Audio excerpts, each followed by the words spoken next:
biggest turning point for us probably came when we took back the UN. That's when everything changed. We took down Charlie Bliss and his command structure and cut the last man battalion off at the knees. But at the same time, that's when Keener really went in the wind with Chernenko. It was the moment when we all took a deep breath and asked ourselves the question, what happens next?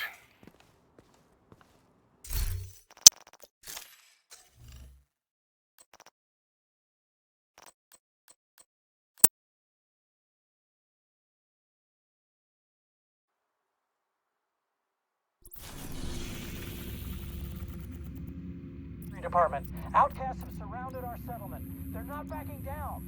Hold tight. We'll see what we can do.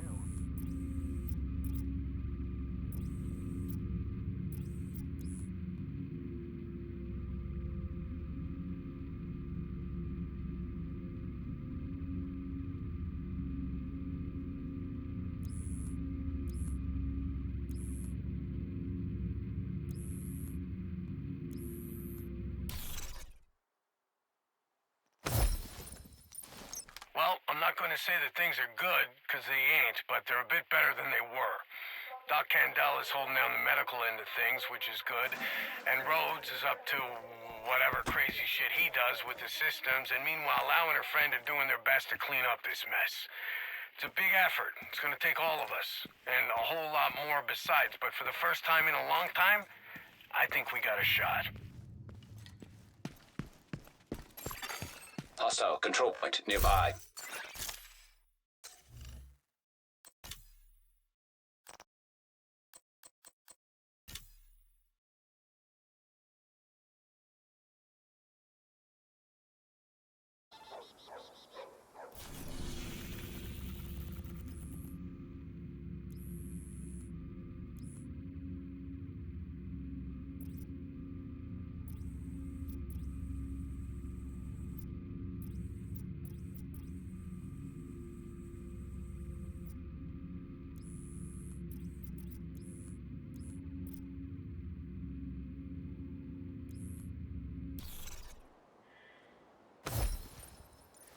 So those nut jobs in the hazmat suits who call themselves the cleaners, they had themselves a nasty shock the other day when we took out their boss, Joe Farrow.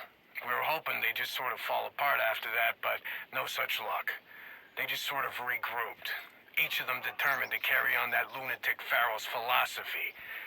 Even worse, once he started running low on ingredients for napalm, they got creative with their chemistry set.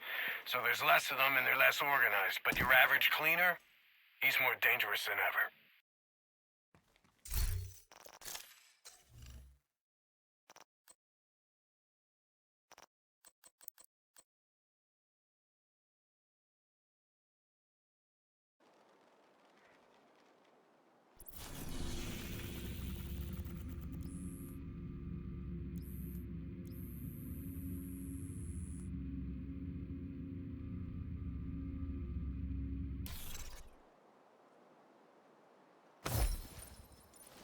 Not everyone wearing the orange is as good a person as Lau.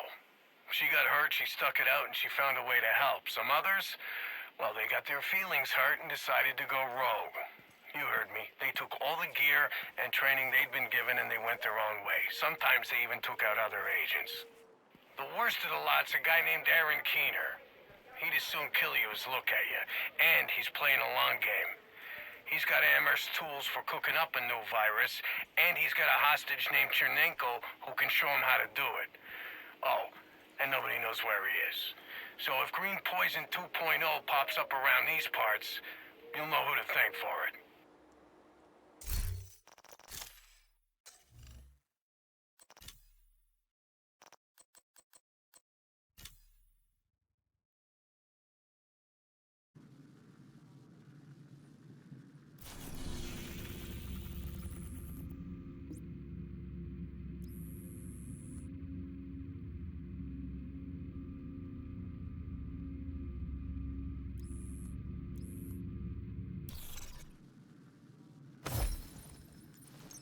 Cut the head off a snake, you get a headless snake. Or in the case of the Last Man Battalion, you get a lot of soldier types wandering around without a real direction. They've still got officers, and they've still got some kind of discipline, but without Bliss, you can tell the light's kind of gone out in their eyes. They're not fighting to take over the island anymore. They're fighting to survive.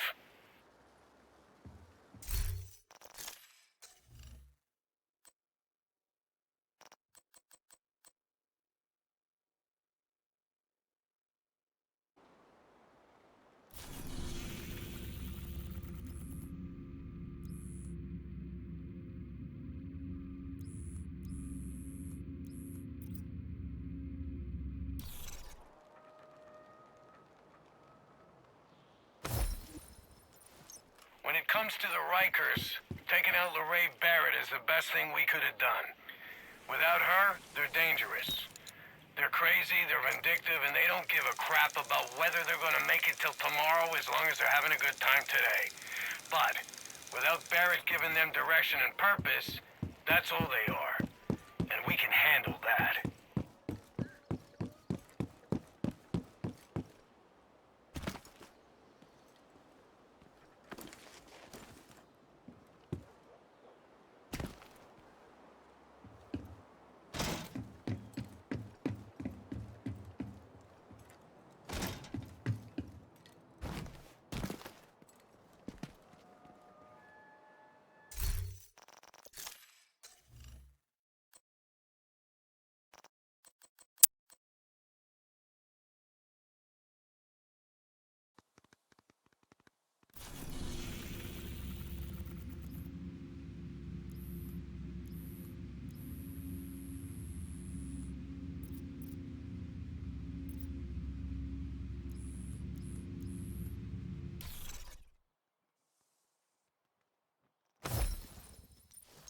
So we all know how we got in this mess, right?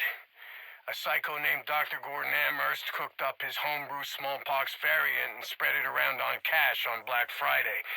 And, well, things got a little out of hand after that. The good news, if there can be any kind of good news in something like this, is that the virus looks like it's mostly burnt itself out. You can still find pockets if you go looking for it, but why in the hell would you want to do that?